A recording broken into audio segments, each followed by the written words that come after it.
22 மணி நேரமா எரிஞ்சிட்டு இருக்கு. மணி இப்போ 2:30, 1:30. ஆ இப்போ வந்து 22 மணி நேரமா இது எரிஞ்சுக்கிட்டு தான் இருக்கு. இத நியூட்ரான் ஸ்டெபிலைஸ் பண்றதுனால இது எரிஞ்சுக்கிட்டு இருக்குது.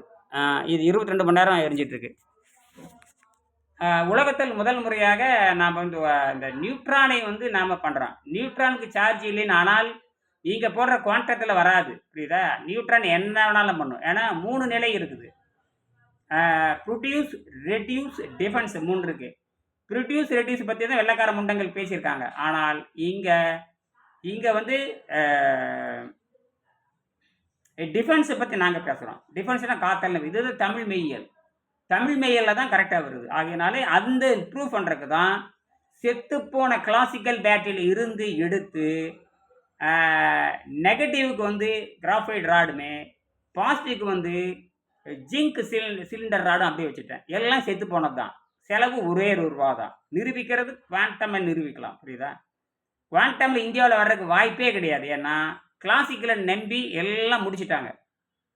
நீ குவாண்டம்ல இந்தியா வர பொய் சொல்லுவாங்க. எல்லா யூனிவர்சிட்டியும் பொய் சொல்லும். இப்போ சமீபத்தில கூட பார்த்தீங்கன்னா, ஒரு ஏஐ மாநாட்டில வந்து ஒரு ஒரு பொய்யான ஒரு யூனிவர்சிட்டி வந்து, சைனாவில இருக்கிற ஒரு நாய் பொம்மைய வாங்கி, அது $3000 வாங்கி நாங்க கண்டுபிடிச்சோம் அப்படின்னு சொல்லி பொய் சொல்லி, அவமானப்படுத்தி இந்தியா கண்டுபிடிச்சாவே அது கேவலம்ங்கிற அளவுக்கு அந்த யூனிவர்சிட்டி பண்ணிருக்கு. மொத்த இந்தியால இருக்கிற அத்தனை பேத்துக்கு அவமானம். ஐஐடிக்கு அவமானம், இஸ்ரோவுக்கு அவமானம், டிஆர்டிஓக்கு அவமானம், நாம் படிக்கிற கிளாசிக்கல் மொத்த எல்லாத்துக்கும் அவமானத்தை உண்டாக்குனது தான் அந்த ஏதோ மானங்கெட்ட ஒரு யூனிவர்சிட்டி. எப்படி இப்படியெல்லாம் அது பிரதமர் அந்த யூனிவர்சிட்டி பிரதமர் திறந்து வைக்கிறார். அப்ப பிரதமருக்கே அறிவில்லைன்னு அர்த்தம். பிரதமருக்கு அறிவும் கிடையாது, அறிவியலும் கிடையாது. எவன் அறிவியல் ஆலோசனை தெரிய மாட்டேங்குது. ஒரு பிரதமருக்கு அறிவியல் ஆலோசகர் யாருன்னு கேட்டா, ஓரளவு அவன் யாரு, என்ன கண்டுபிடிச்சிருக்கான்? எனக்கு தெரிஞ்ச ஒரே அறிவியல் ஆலோசகர் வந்து டாக்டர் சிக்கன் நாயக்கர ராஜேந்தர் ராவ், சிஎன்ஆர் ராவ், சிஎன்ஆர் ராவ், சிக்கன் நாயக்க ராமச்சந்திர ராவ்னு சொல்லுவாங்க. அவரு தான் வந்து கெமிஸ்ட்ரி மிகப்பெரிய ப்ரொஃபசர். அவர் வந்து டிஆர்டிஓவில் பணிபுரிஞ்சிருக்காரு. அப்புறம் வந்து இஸ்ரோவில் பணிபுரிஞ்சிருக்காரு. ஐஐடியில் பணிபுரிஞ்சிருக்காரு. பாரத ரத்னா பெற்றவர். அவர் தான் சயின்டிஸ்ட்.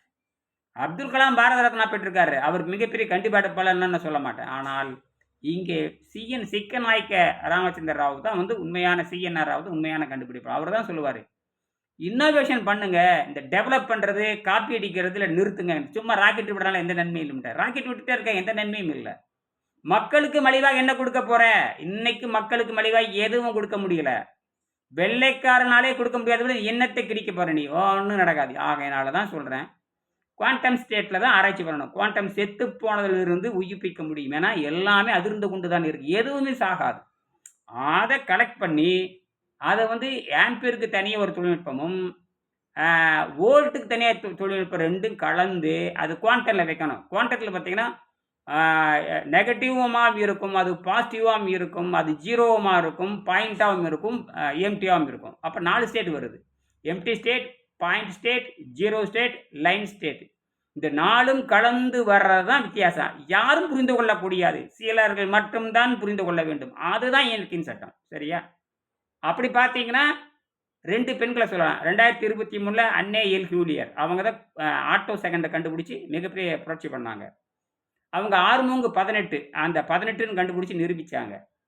அதுக்கப்புறம் அதுக்கு முன்னாடியே பார்த்தீங்கன்னா 5×45க்கு 5×44ன்னு போட்டு அந்த மேக்ஸ் பிளாங்க் ஒரு தப்பான கணக்கை கொடுத்துருக்காரு. அவர் வெறும் தியரி தான்.